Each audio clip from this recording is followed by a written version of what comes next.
She froze. The stroller handles slipped from her fingers as her vision tunneled, focused on the man standing 10 feet away beneath the cherry blossoms. Minho. His black suit was immaculate as always, but his face, God, his face looked like he'd seen a ghost. Soyeon? His voice cracked on her name. Her heart slammed against her ribcage. 3 years. 3 fucking years since he'd thrown her out like garbage, and now he was here, staring at her like she was the one who disappeared. The twins stirred in the stroller behind her, and she saw the exact moment his eyes dropped to them, saw the color drain from his face. Whose? He stepped forward and she stepped back. Whose children? Not yours. The words came out colder than she intended, colder than the night he'd handed her divorce papers and told her she was useless to him. Barren, he'd called her, incapable of giving him an heir. How old are they? His voice was barely a whisper now, and something in his expression terrified her. Desperation. Raw, unfiltered desperation. That's none of your business. Soyeon, how old? 2.5. She shouldn't have answered, shouldn't have given him anything. But the way he was looking at her, like she held the answers to every question that had been haunting him, everything went silent. The park sounds, children laughing, birds chirping, all faded to nothing as he did the math.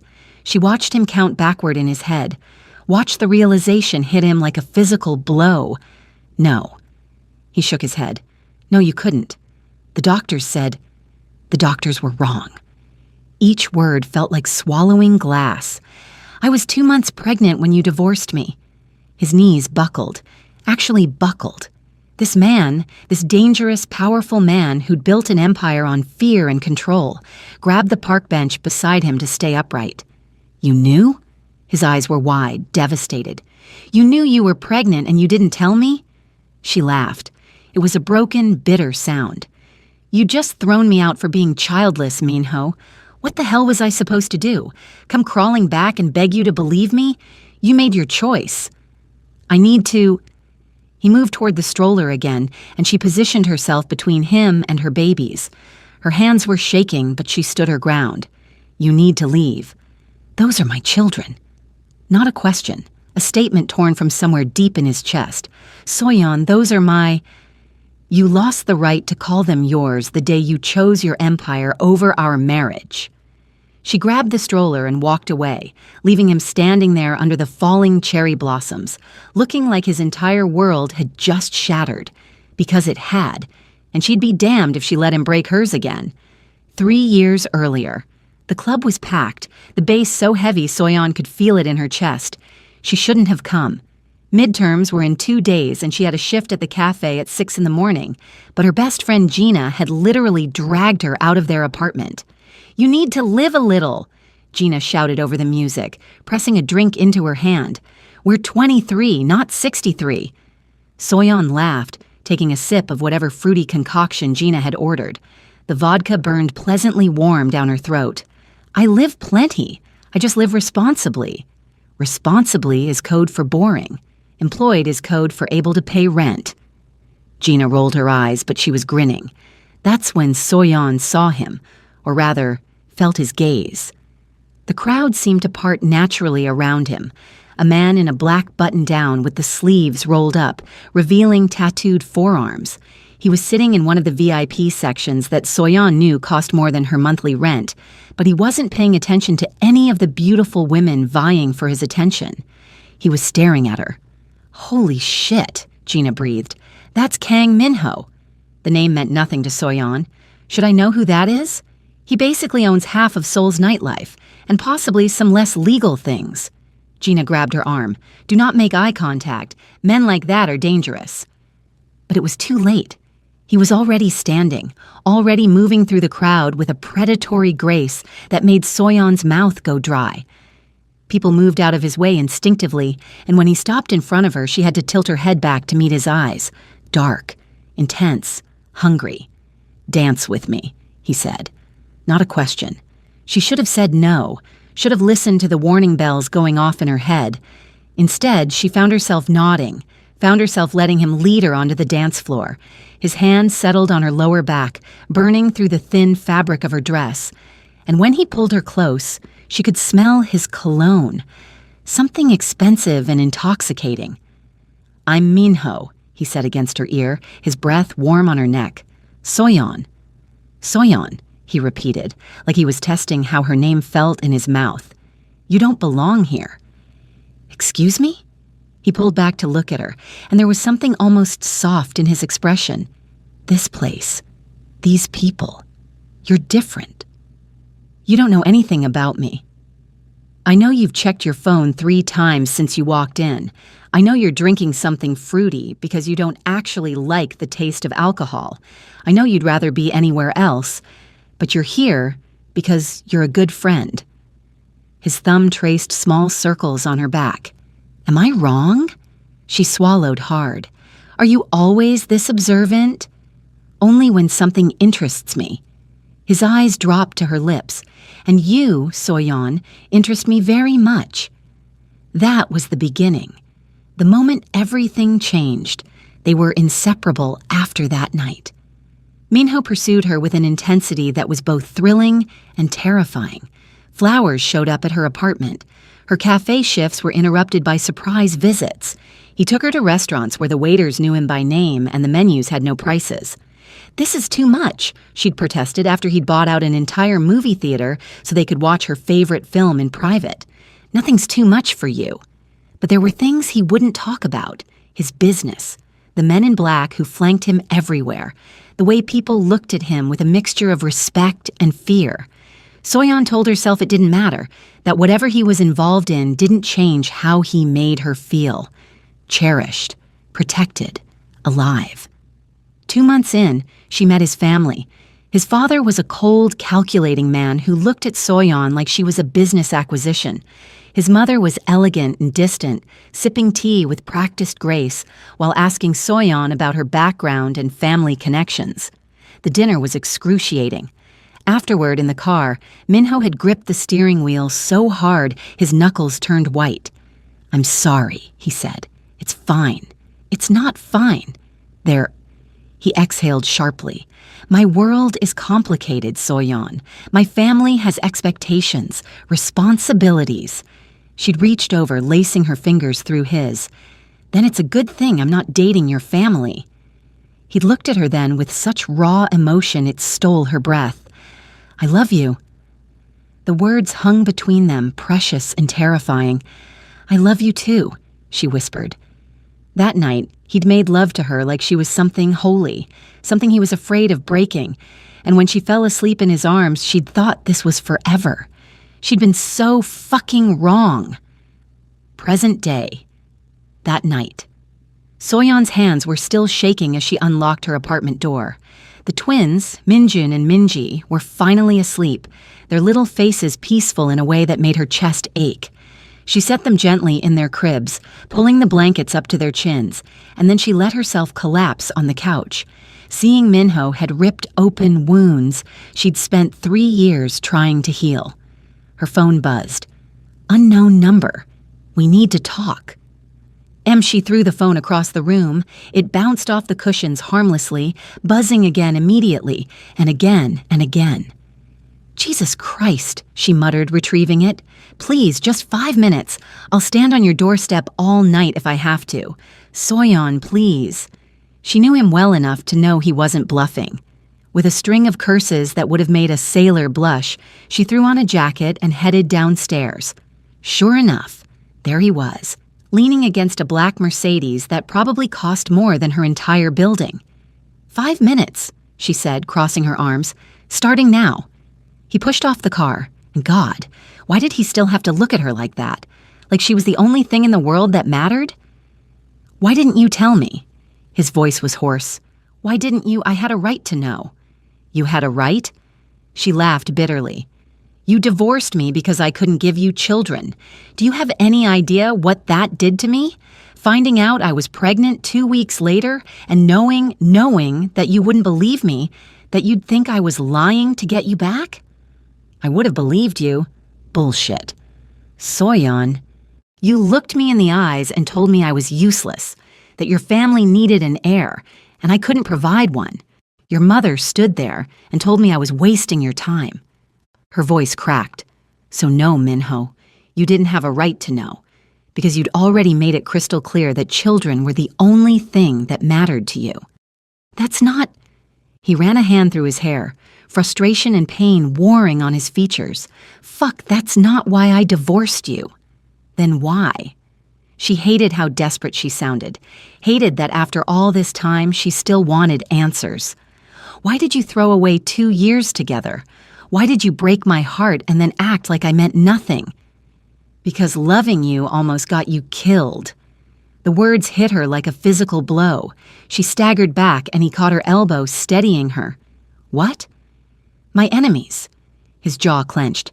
They found out about you, found out what you meant to me, and they tried to... He couldn't finish the sentence. I couldn't protect you and keep you close, so I had to let you go. Soyeon's mind was reeling. You're lying. I wish I was. He pulled out his phone, showing her photos that made her stomach turn. Photos of herself, at the cafe, walking home from class, entering her apartment, all taken without her knowledge, all dated from 3 years ago.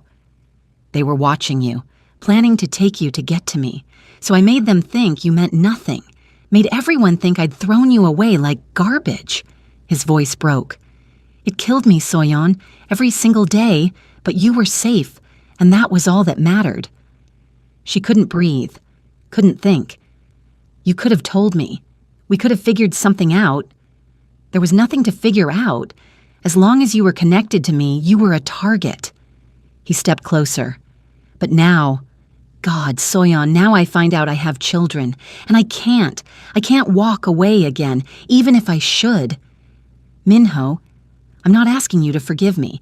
I'm not even asking you to let me back into your life. His eyes were shining with unshed tears.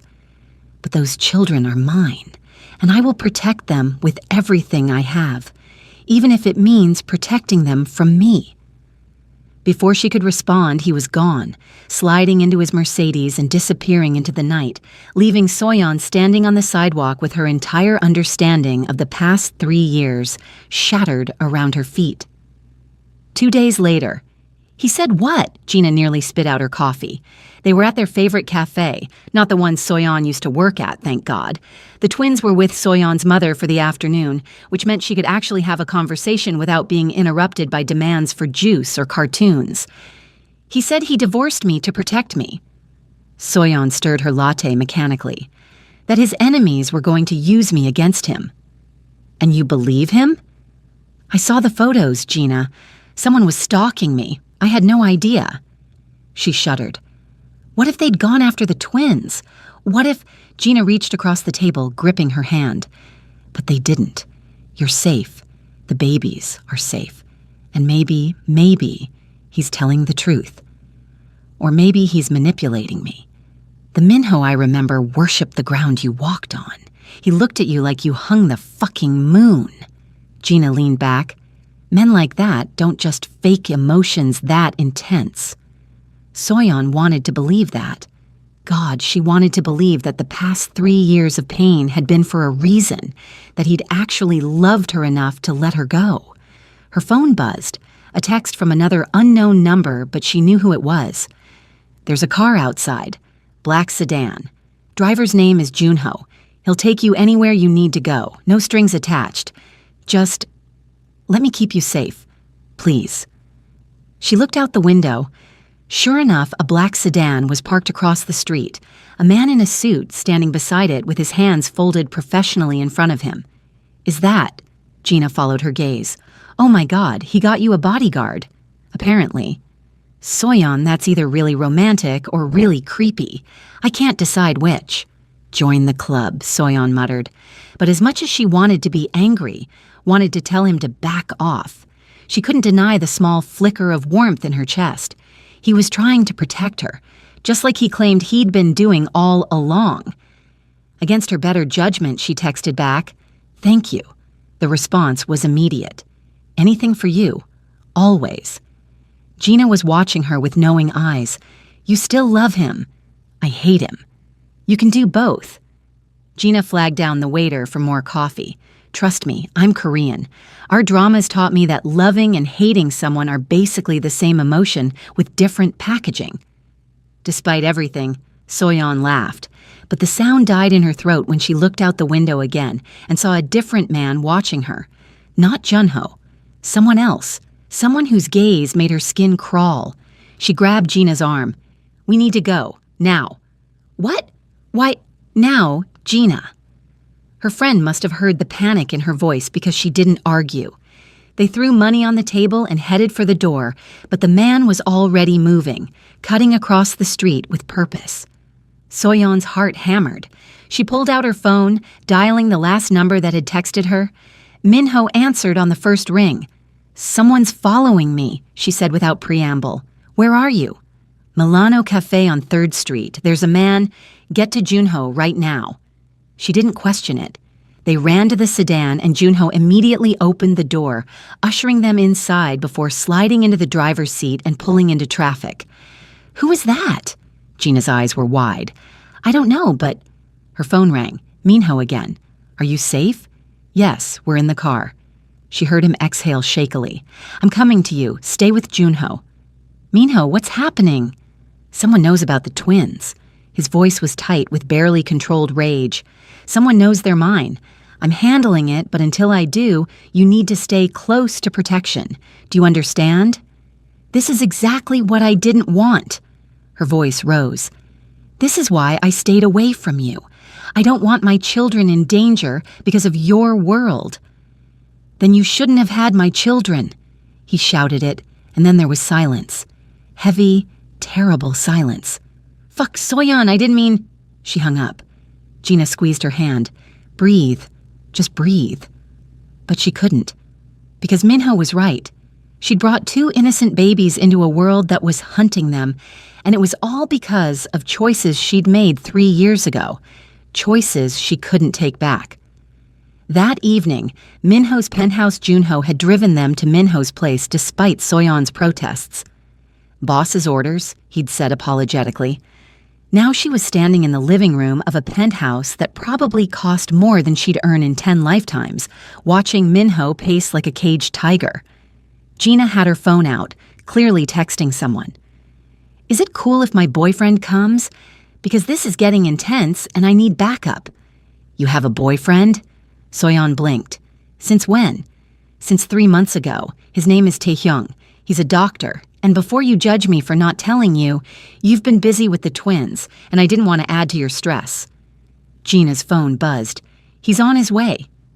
Minho stopped pacing long enough to look at them. "This penthouse is secure. No one gets in without my permission. You'll stay here tonight." "Like hell. Soyeon." He crossed to her, and she hated how her body responded to his proximity. Hated how she still wanted to lean into him. "Please, just for tonight. Let me keep you safe. The twins are with your mother. I've already sent men to watch her apartment. They're safe." "You what?" Anger flared hot in her chest. "You can't just—" "I can, and I did." His eyes flashed. "Those are my children too, whether you like it or not. And I will not lose them because I was too proud or too stupid to do what needed to be done." They stared at each other, the air crackling with tension and unresolved feelings and 3 years of pain. "I hate you," she whispered. "I know." He reached up, brushing a strand of hair from her face with devastating gentleness. "I hate me too." The doorbell rang, shattering the moment. Minho pulled away and Soyeon felt the loss of his warmth like a physical ache. A man walked in, tall, handsome, with kind eyes behind wire-rimmed glasses. Taehyung, presumably. He went straight to Gina, pulling her into a hug that spoke of genuine affection. "You okay?" he murmured into her hair. "Yeah, just some Mafia drama, the usual." Gina was trying to sound light, but her hands were shaking. Taehyung looked at Minho. "Need me to check anyone for injuries?" "Not yet." Minho's voice was grim, but possibly soon. "Comforting," Soyeon muttered. The next few hours were surreal. Minho made phone calls in rapid Korean, his voice sharp and commanding.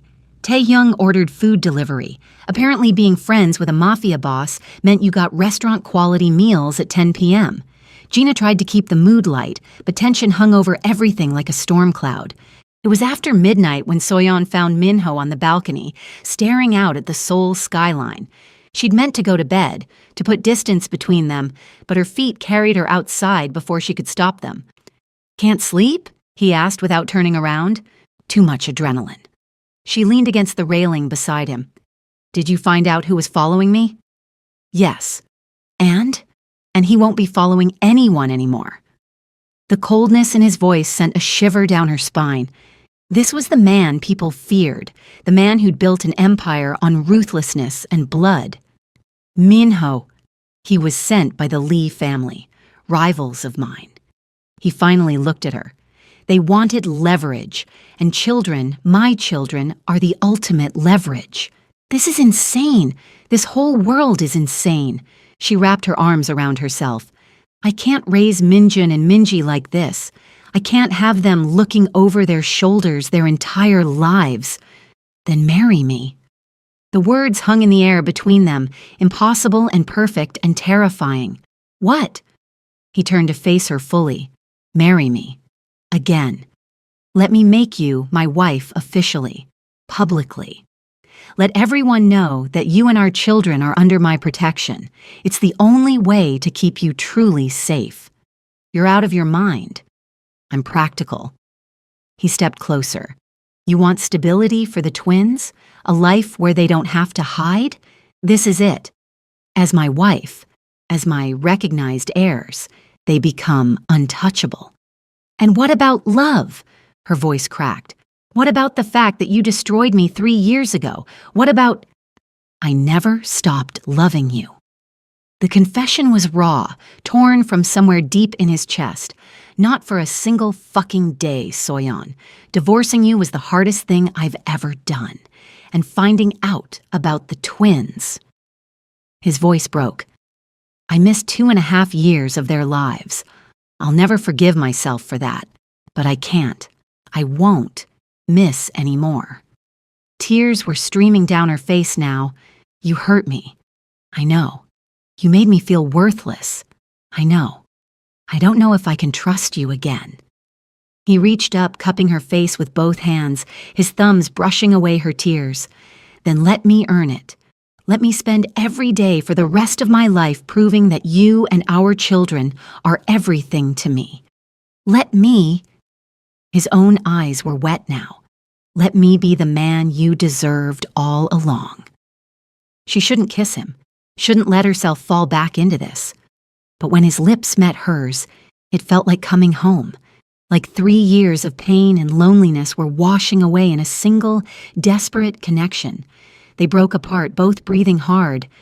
This doesn't mean I forgive you, she whispered against his mouth. I don't deserve forgiveness. He kissed her again, softer this time. But I'll take whatever you'll give me. From inside, Gina's voice called out, Are you two done having your dramatic balcony moment?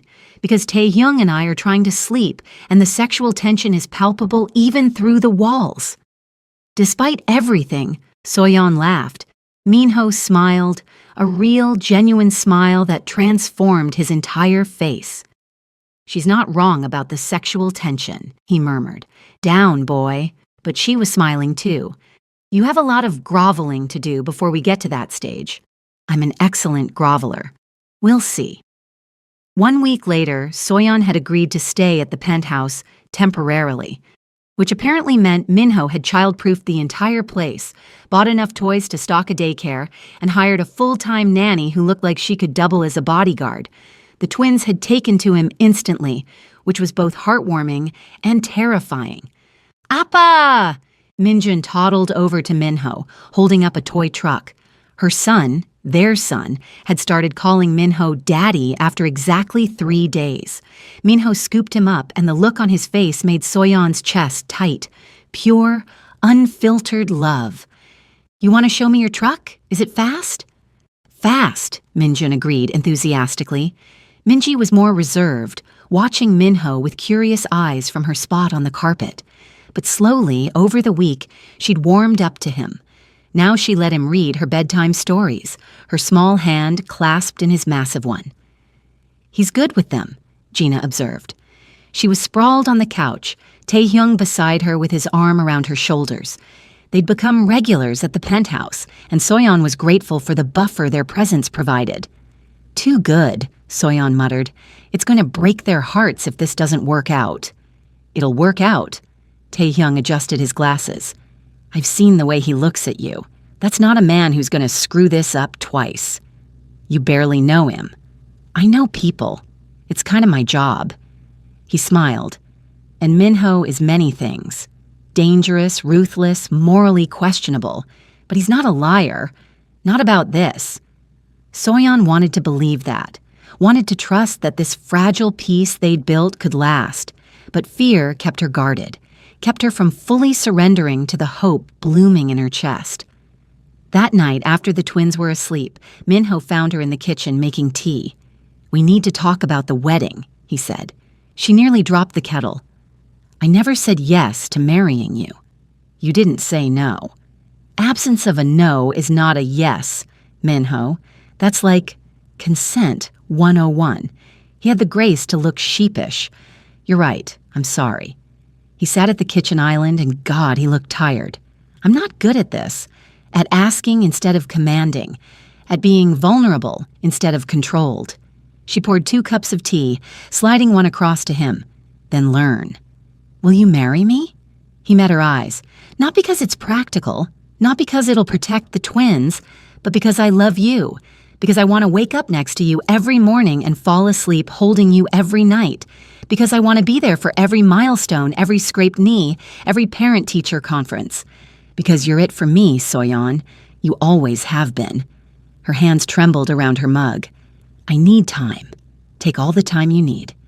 He reached across, linking his pinky with hers in a gesture so sweet it made her want to cry. "I'm not going anywhere." 2 weeks later, hospital. It happened fast. Too fast. One moment, Soyeon was buckling Minji into her car seat, and the next, tires were squealing and men were shouting. She'd screamed, throwing herself over the twins as gunfire erupted around her. Then Minho was there. She didn't know how, didn't know where he'd come from, putting himself between her and the bullets. Blood bloomed across his shoulder, and she watched in horror as he went down. But not before taking out 3 men with deadly precision. Junho and other guards swarmed the scene. Someone was calling for an ambulance. Minjun and Minji were crying, terrified, and Soyeon gathered them close while pressing her jacket against Minho's wound. "You idiot," she sobbed. "You fucking idiot, why did you—" "Not losing you again," he gritted out through the pain. "Not ever." At the hospital, Taehyung met them in the ER, immediately taking charge of Minho's care. Gina appeared minutes later, gathering the twins and taking them to a private room where they'd be safe and distracted. Soyeon sat in the waiting room, Minho's blood still on her hands, and let herself completely break down. He'd taken a bullet for her, for their children, almost died protecting them. And she finally understood that he'd been telling the truth all along. About loving her, about letting her go to keep her safe, about everything. "Mrs. Kang?" A nurse appeared. "He's out of surgery. He's asking for you." She wasn't Mrs. Kang, not anymore. But she followed the nurse anyway, her heart in her throat. Minho looked pale against the white hospital sheets, an IV in his arm and bandages wrapped around his shoulder. But when he saw her, his entire face softened. "Twins?" "Safe. Gina has them." She sat in the chair beside his bed, taking his uninjured hand. "You almost died." "But I didn't." "You could have. Her voice broke. "You can't do that to me. You can't make me fall in love with you again and then get yourself killed." His thumb stroked across her knuckles. "Again?" "What? You said fall in love with you again."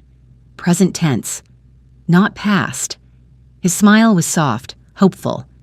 "Does that mean—" "It means I'm an idiot who can't help loving you even when you're being a self-sacrificing martyr." Fresh tears spilled down her cheeks. "It means I'm tired of fighting this, of pretending I don't still want you." "Soyeon, yes," he blinked. Yes, what? Yes, I'll marry you. She leaned forward, pressing her forehead to his. Yes to everything. To being a family. To trusting you. To... She kissed him gently, carefully, mindful of his injuries. To loving you the way you deserve to be loved. When she pulled back, there were tears streaming down his face. I don't deserve you, he whispered. Probably not, but you're stuck with me anyway. He laughed, then winced as the movement pulled at his stitches. Best thing that's ever happened to me. Getting stuck with you. The door burst open and Gina appeared, twins in tow. We heard shouting and, oh. She took in the scene. Are you two finally done being dramatic? Yama! Minji wriggled free, running to Soyeon. Minjun followed, and suddenly they were all on the hospital bed. Carefully, so carefully, with Minho's good arm wrapped around all three of them. My family, he murmured, pressing a kiss to Soyeon's temple. My whole world. From the doorway, Taehyung had appeared with Gina. Should we leave? No, Soyeon said. Stay. Your family, too. Gina pretended to wipe away a tear. Did she just call us family? Tae? She called us family. I heard it. He was grinning. Does this mean we're stuck with the Mafia drama now? Forever, Minho confirmed. Welcome to the family. 3 months later, wedding day. The ceremony was small, private, just their closest friends, and Minho's most trusted people. His parents had tried to insist on a large public affair, but Minho had shut that down immediately. This is for us, he'd told them firmly, not for business, not for appearances. If you can't respect that, you're not welcome. They'd come anyway, and Soyeon had watched them meet their grandchildren for the first time, watched Minho's mother's carefully controlled expression crack when Minji had offered her a crayon drawing, watched his father's eyes soften when Minjun had called him Harabioji. Maybe they weren't so terrible after all, or maybe they were just smart enough to realize what Minho would do if they heard his family again.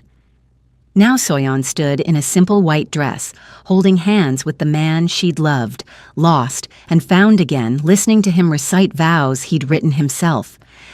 I can't promise I'll always make the right choice, he said, his voice steady despite the emotion in his eyes. I can't promise my world won't be dangerous or complicated, but I can promise that from this moment forward, you will always know where you stand with me. You will never doubt my love. You will never question your worth. He squeezed her hands. You and our children are everything, and I will spend every day proving that to you. Soyeon's own vows were simpler. I choose you. I choose us. I choose love over fear, trust over pain, hope over doubt. You broke my heart once, but somehow you also healed it, and I can't wait to see what forever looks like with you. When they kissed, the small crowd erupted in applause. Minjun and Minji, dressed in matching formal outfits, clapped along even though they didn't really understand what was happening. The reception was held at the penthouse, transformed into something magical with lights and flowers and enough food to feed an army. Taehyung gave a toast that was equal parts heartfelt and hilarious, making jokes about prescribing married life and diagnosing love. Gina followed with her own speech. I've known Soyeon since we were 18. I've watched her struggle through school, work 3 jobs, build a life for her children as a single mother, and I've never seen her as happy as she is right now. She raised her glass. To Minho, you better not fuck this up. To Soyeon, you deserve every happiness. And to the twins, welcome to having a dad who's slightly terrifying, but absolutely devoted. Everyone drank to that. Later, when the party had wound down and the twins were asleep in their room, Minho pulled Soyeon onto the balcony where he'd proposed all those weeks ago. Mrs. Kang, he murmured against her ear. How does it feel? Terrifying, she admitted. Perfect, right. All of the above? All of the above. They stood there, wrapped in each other's arms, watching the city lights twinkle below. Inside, Gina was laughing at something Taehyung said. Junho and the other guards were cleaning up with surprising domesticity. The twins slept peacefully, safe and loved. Thank you, Minho whispered. For what?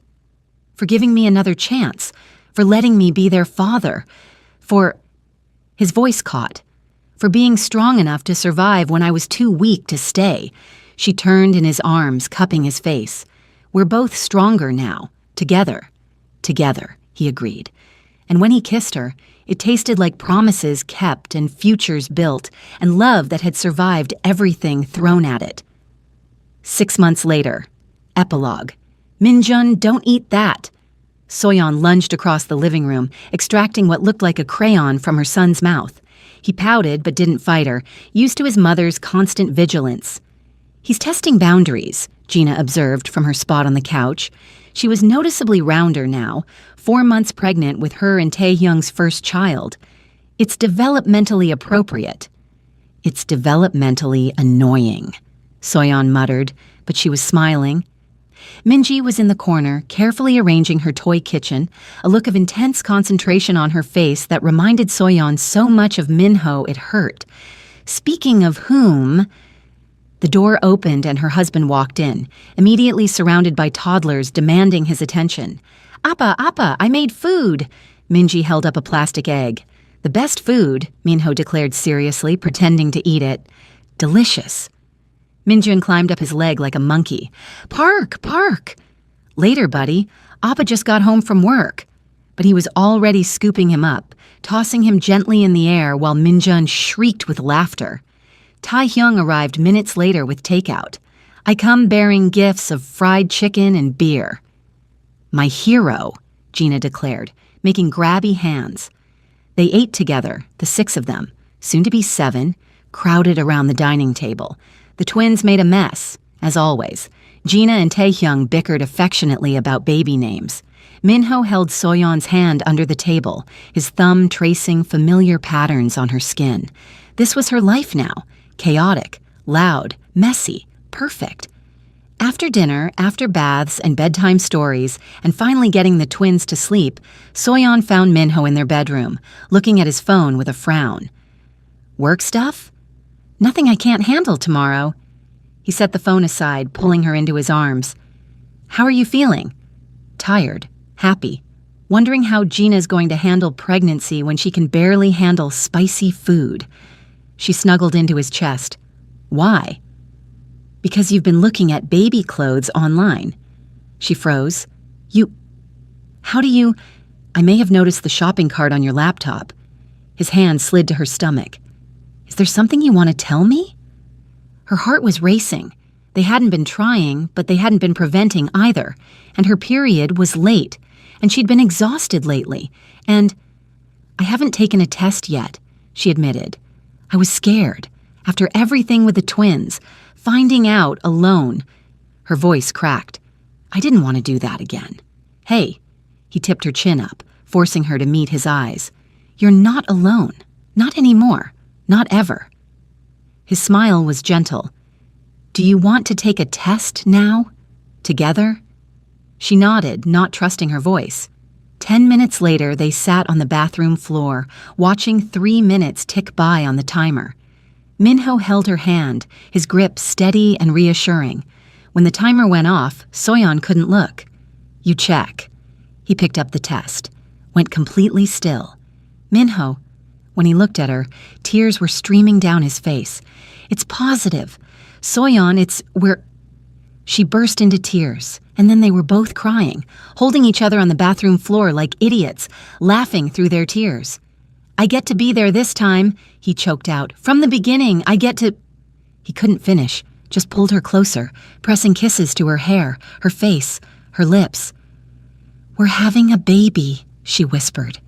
We're having a baby, he repeated, awestruck. From the hallway, a small voice called out, Yama! Why crying? Minji stood in the doorway, clutching her stuffed rabbit, looking concerned. Minjun appeared behind her, rubbing his eyes sleepily. Happy tears, baby, Soyeon managed. Come here. They gathered their family, their beautiful, chaotic, perfect family, right there on the bathroom floor. The twins climbed into their laps, confused but willing to cuddle. Minho's arms wrapped around all of them, and Soyeon felt her heart expand so much she thought it might burst. Guess what? Minho said to the twins.